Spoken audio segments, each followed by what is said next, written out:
जिसके यहाँ लक्ष्मी नहीं टिकती हो, पैसा घर में नहीं आता हो, बहुत चिंता लगी रहती हो, लक्ष्मी से जुड़ी हुई, व्यापार से जुड़ी हुई, पैसा आ ही नहीं लिया, बहुत मेहनत कर रहे हो, सोमवार की सोमवार 5 सोमवार बेलपत्री के पेड़ के नीचे एक घी का दिया लगाना चालू कर दीजिए।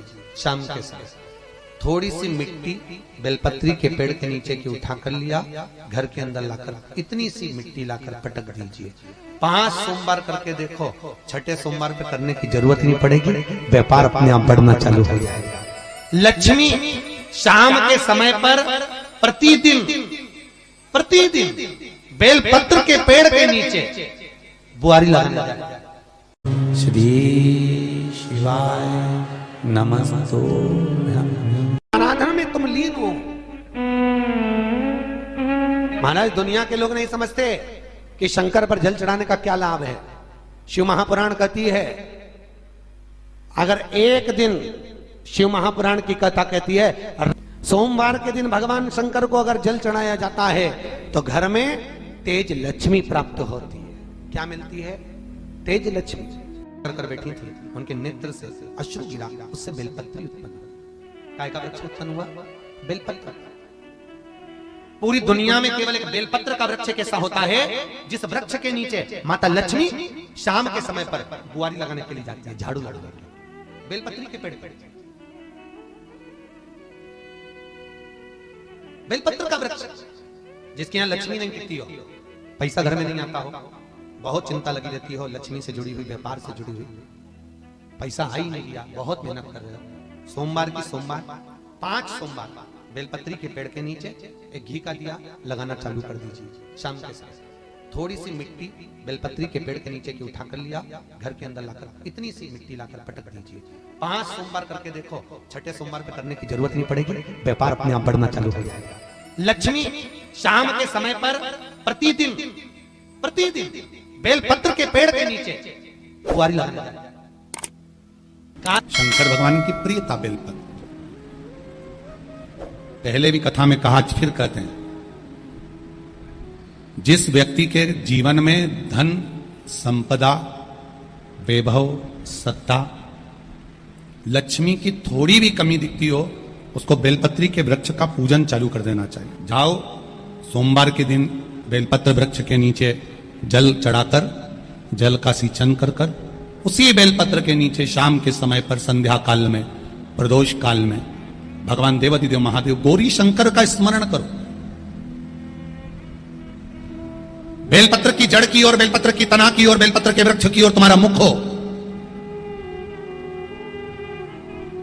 कोई आसन नहीं, कोई आसन नहीं, केवल बेलपत्र के वृक्ष की ओर तुम्हारा मुख हो। जहां बेलपत्री का वृक्ष है उसके नीचे बैठकर, उसकी छाया में, उसकी ओट में पंचाक्षर मंत्र नमः शिवाय, या फिर षडाक्षर मंत्र ओम नमः शिवाय, या फिर श्री शिवाय नमस्तुभ्यम का स्मरण कर कर अपने हृदय की बात गौरी शंकर से, महादेव से कहे। शिव महापुराण की कथा कहती है, 7 दिनों में एक दिन सोमवार का ऐसा होता है जिस दिन 33 कोटि देवी देवता बेलपत्री के वृक्ष के नीचे बैठकर भगवान शंकर और पार्वती का स्मरण करते हैं और शिव पार्वती उनकी झोलियां खुशियों से भरते हैं। देवता भी जिनका भजन कर रहे हैं वो बेलपत्री के वृक्ष के नीचे। लक्ष्मी, मां लक्ष्मी भी बेलपत्र के वृक्ष के नीचे निरंतर विराजमान होती है। और आप लोगों से एक निवेदन और करना चाहेंगे, ये मनुष्य का शरीर जब तक रहे, ये मानव की देह जब तक रहे, जिंदगी में एक बेलपत्री का वृक्ष अपने रहते रहते कहीं पर भी लगाना, उसको बड़ा करना, उसको बड़ा कर कर जैसे अपने बच्चे को बड़ा करते हो ऐसे लगाकर बड़ा कर कर महादेव से कहना कि मैंने अपनी जिंदगी में, मैं मर भी जाऊं, मेरे प्राण छूट भी जाएं, मेरे जाने के बाद मेरे घर के लोग 1 लोटा जल चढ़ाएं ना चढ़ाएं, बेलपत्री चढ़ाएं ना चढ़ाएं, पर ये वृक्ष मैंने बेलपत्री का लगा दिया, अगर मैं मर भी गई तो मेरे मरने के बाद भी मेरे हाथ की बेलपत्र महादेव को चढ़ती रहेगी, महादेव को प्राप्त होती रहेगी। लगाओ, एक बेलपत्री के पौधे को छोटे से बड़ा करो, बड़े से बड़ा करो, बड़े से बड़ा करो, और बड़ा करने के बाद उसको कहीं तुम्हारी मर्जी पड़े जहां उस बेलपत्री के वृक्ष को लगाओ। अगर गलती हो गई, ये बहुत गलतियां हो गई, बहुत दुख पड़ गया, तकलीफ में आ गए, लग रहा है कि मुझसे बहुत गलतियां हुई है, बाबा मेरी नहीं सुन रहा, ये बेलपत्र का भाग की डंडी पीछे की ओर कर, जहां बैठकर बेलपत्र चढ़ा रहा, पत्ती का मुख अपनी और डंडी का मुख सामने। शिव की कुछ आराधना है, मेरे भोले बाबा की कुछ आराधना है। खाली ना जाता कोई,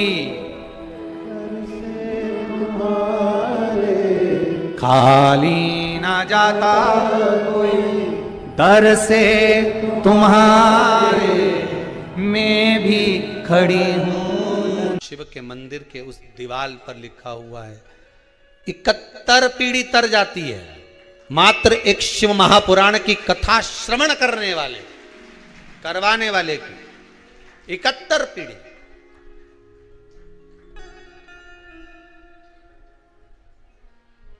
इकहत्तर पीढ़ी तक। अब 71 पीढ़ी में ना जाने कितने कुंवारी अवस्था में गए होंगे, कोई जरूरी किसका याद, कौन एक्सीडेंट में, कौन अधोगति में चला गया होगा, किसको।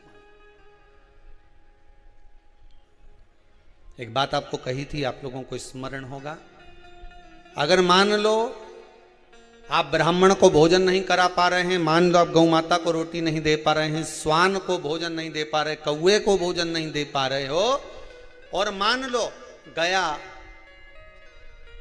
ब्रह्म कपाली या कहीं पिंडदान नहीं कर पा रहे हो, तिलांजलि तर्पण नहीं कर पा रहे हो, तो एक काम जरूर करना, जल के पात्र में 2 बूंद गंगा जल डालना, और वो गंगा जल शंकर को रोज 16 दिन तक चढ़ाइए, पितृदोष समाप्त हो जाए। श्री शिवाय नमस्तुभ्यम। दर्शकों, हर हर महादेव। स्वागत है आपका अपने YouTube चैनल त्रिनेत्र के उपाय में। इस वीडियो में आपको पूजनी पंडित जी बहुत ही सरल और सुंदर सा उपाय बताए हैं। सोमवार के दिन का बड़ा विशेष महत्व होता है। सोमवार के दिन जो भी व्यक्ति भगवान शंकर जी के मंदिर में प्रदोष काल में घी का दीप लगाते हैं, उनके घर में कभी संपदा की कमी नहीं होती है। बेलपत्री के वृक्ष के नीचे सोमवार के दिन प्रदोष काल में आप एक घी का दीप अपने घर से लेकर जाएं और दीप को प्रज्वलित करें।